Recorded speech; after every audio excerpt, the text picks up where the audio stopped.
బాధలో ఉన్నవాడికి సలహా ఇవ్వకూడదు, సాయం చేయాలి, లేదా నోరు మూసుకొని ఉండాలి.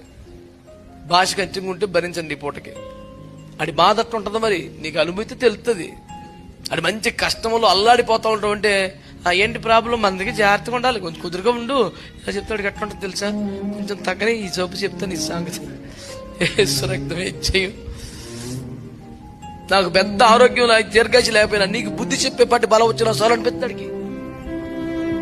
కష్టంలో ఎప్పుడు ఎటకారం చేయకు, ఏడిపించుకో. పనికి హిమాలయ బోధ సలహాలు ఇవ్వకు. వాడికి ఏమైనా ఉపకారం అయితే చెల్లి నోరు పుచ్చుకొని దాన్ని వెళ్ళిపో. నువ్వు వెళ్ళిపోయినది కూడా దేవుని స్వాతం చెప్తాడు. అమ్మయ్య ఒక సోదకుడు తొలగిపోయాడు అల్లు అనుకుంటాడు.